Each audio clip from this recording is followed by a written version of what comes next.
The bus rattled down the crowded city streets, every seat filled with tired faces worn down by the grind of daily life.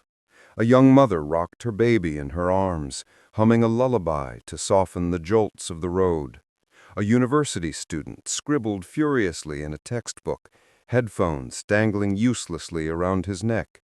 An elderly man with deep lines across his face clutched a wooden cane, staring through the fogged window into memories only he could see. The air was thick with the smell of coffee gone cold, cheap perfume, and the metallic tang of old machinery gasping for life. Amid this weary silence sat the man who ruled the bus. He was in his early 30s, wearing a tight t-shirt that revealed faded tattoos. His dark sunglasses, absurd under the buzzing fluorescent lights, hid eyes full of disdain. He chewed gum with exaggerated noise, each snap of his jaw a small act of defiance. His dirty sneakers were stretched arrogantly across the seat in front of him, the soles grinding into the worn gray fabric.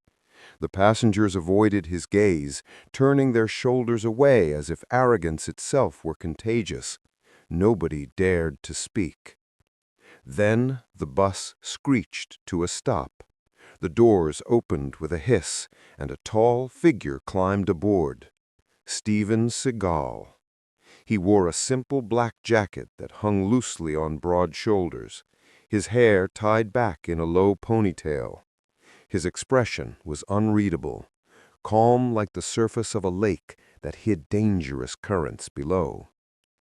He moved slowly, quietly, as though he didn't need to prove himself to anyone. Yet every step he took seemed to thicken the air. His eyes scanned the bus, sharp and unyielding, the child playing with a toy car, the nervous woman clutching her phone, the old man observing him with quiet curiosity, and finally the man with his legs sprawled across the only empty seat. Steven stopped. His presence filled the aisle like a wall of stone. His voice, low but steady, rolled through the bus like the distant echo of a drum. "That's my seat."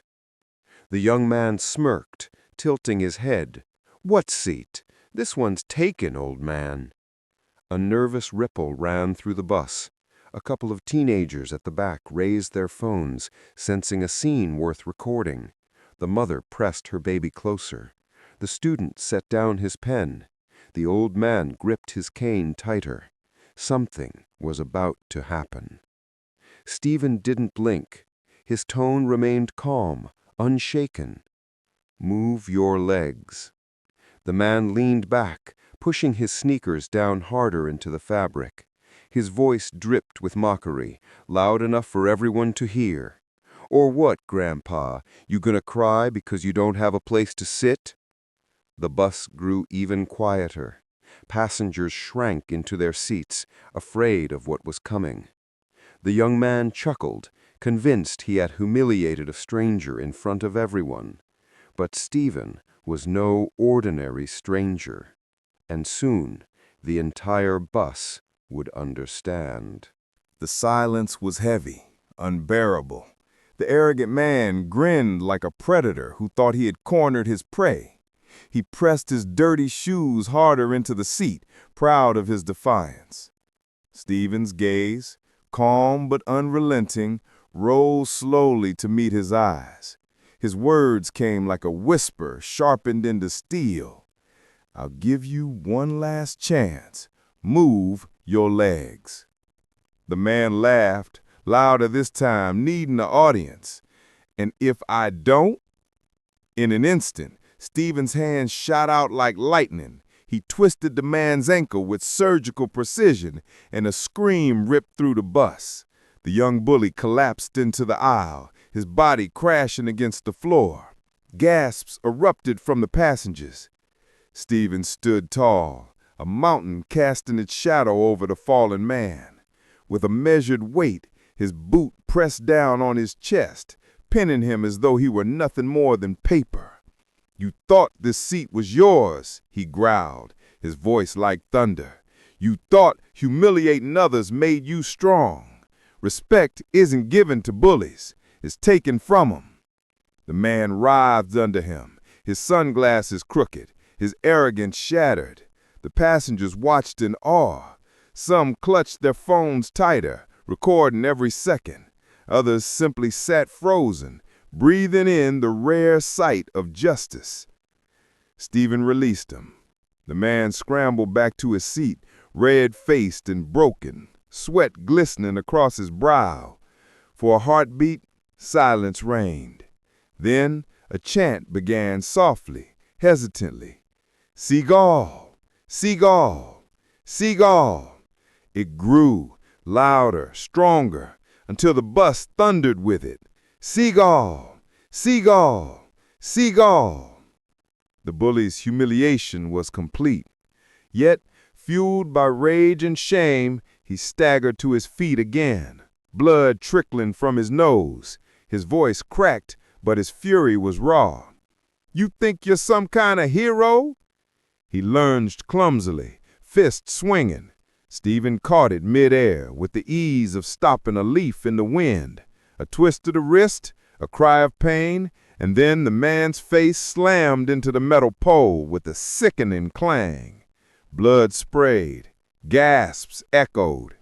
Still not finished, the man grabbed a nearby umbrella, wielding it like a weapon. He swung wildly, but Steven slipped beneath the blow, disarming him with a flick of the wrist. A sharp kick to the stomach sent the bully flying into the window, glass rattling under the impact. Steven closed in.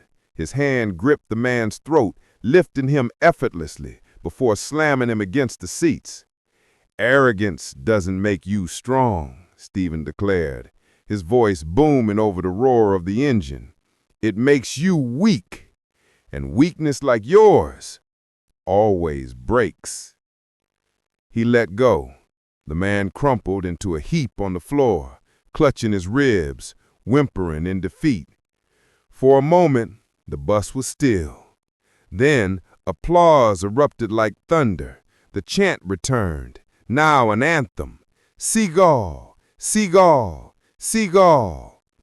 Phones flashed, passengers cheered, some even cried.